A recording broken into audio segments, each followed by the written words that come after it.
Greetings, shalom.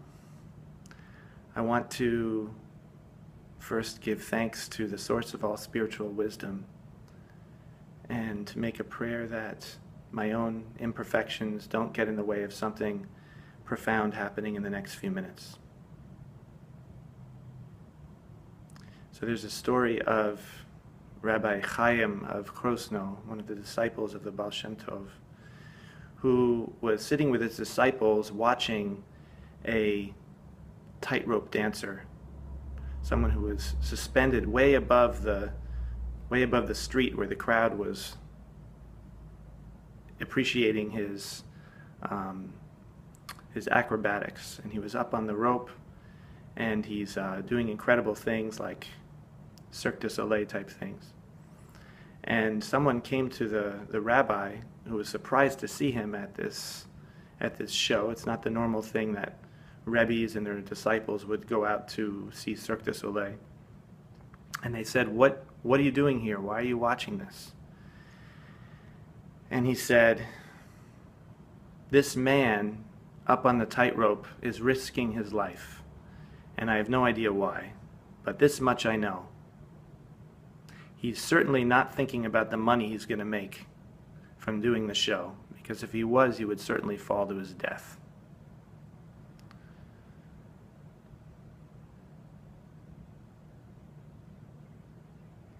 The spiritual path is sometimes compared to being on a tightrope or walking on a razor's edge. The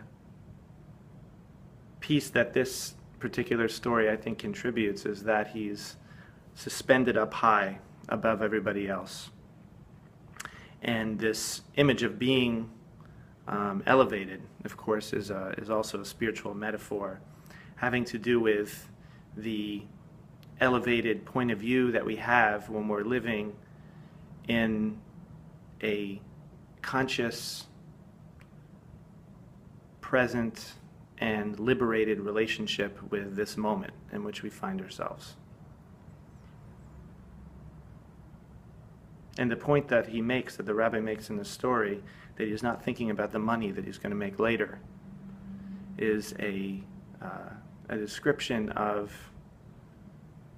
what it means to be absolutely and fully engaged with how reality is unfolding in this moment. Of course, if he wasn't fully engaged, standing on a tightrope, thinking about something else, he could fall to his death. And for us, we can fall spiritually, and we do fall spiritually, the moment that we are divided inside, the moment that our awareness gets used up in the process of imagining a different reality that's to come in the future. Or it could be imagining a different reality that you prefer to the present, or imagining a different reality that you're afraid might come in the future, or imagining a different reality that you're longing for from the past, and so on and so forth.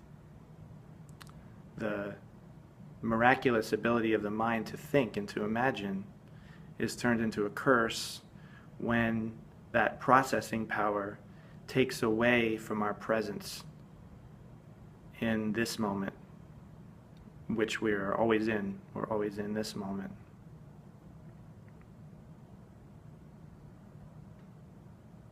So let's do a little process together to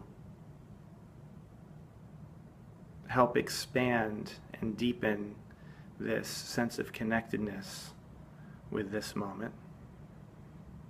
So as I'm talking, you're probably listening to the words and understanding the content of what I'm saying, but you probably weren't aware that I'm speaking English. Right? The English language was just in the background. There wasn't the sense of hearing English as I'm talking. But now that I'm saying that, you're aware that everything I'm saying is taking the shape of the English language. And the word English is pointing to something about the form of the speech, but it's not pointing to a thing that you can find anywhere. There's no place you can go to find English. You can only see examples of English. And in this moment, you're experiencing an example of a form that language takes that we call English. So now, become aware of not just the English, but the fact of speech itself. That not only are you understanding words that I'm saying, but you're also beholding something mysterious and incomprehensible, this phenomenon of speech, this phenomenon that this body-mind can communicate ideas that arise in here somehow through the medium of speech, and then through the medium of this video, of course. There's this mysterious, really incomprehensible phenomenon of communication coming through sound waves at this moment.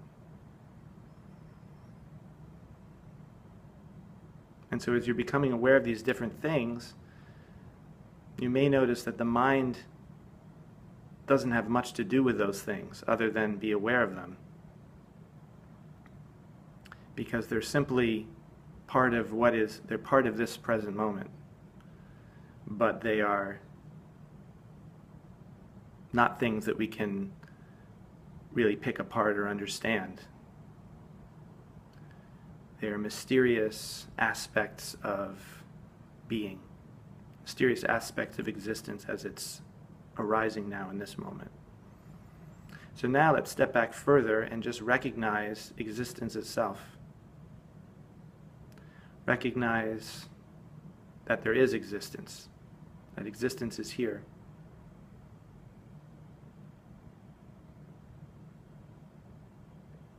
So do you notice any shift in your body, shift in your energy field, or shift in your inner sense of what it feels like to be when you're noticing existence?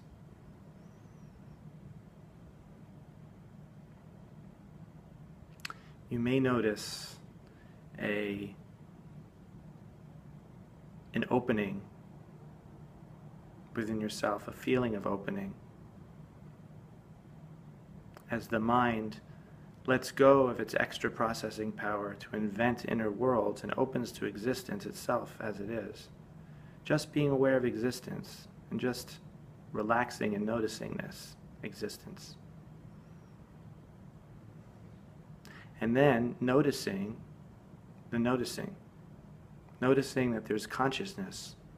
Consciousness is noticing existence. And here is this phenomenon of awakeness.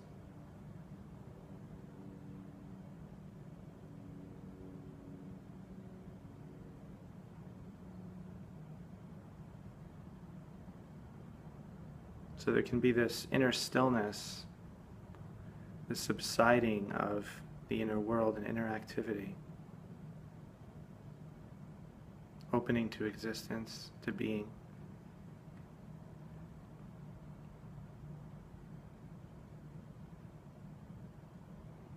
And what happens in your heart? What happens in your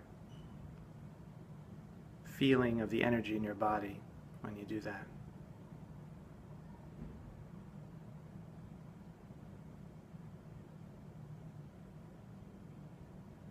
To me, there's a sense of this verse from the Psalm that says, Barchi nafshi et Hashem. Barchi nafshi, it means to bless your soul, which is your inner life force, your awareness. Blesses Hashem. Hashem means the divine, but literally the letters of the name Yud and He and Vav and He mean existence. So rather than existence simply being something in the background, just as English and speech were not something you were aware of before I started talking about it, the background, which is existence, and the background, which is consciousness aware of existence, can come to the foreground. And when that happens, there's a sense of blessedness itself. Not blessedness in getting what you want or in appreciating some particular thing, but rather the energy of blessedness that's ever present in your awareness and in everything that's around you, within you, and ultimately that you are.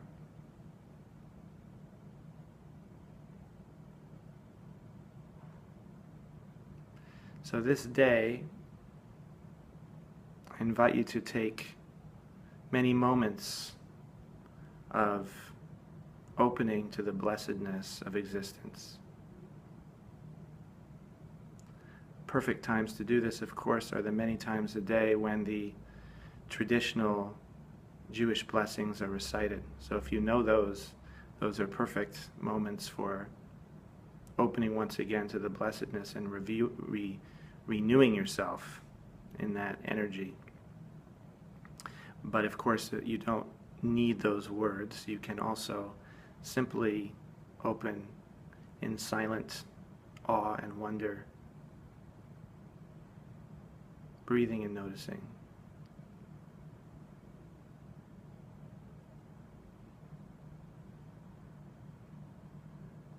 So until next time, have a blessed day, have a blessed now.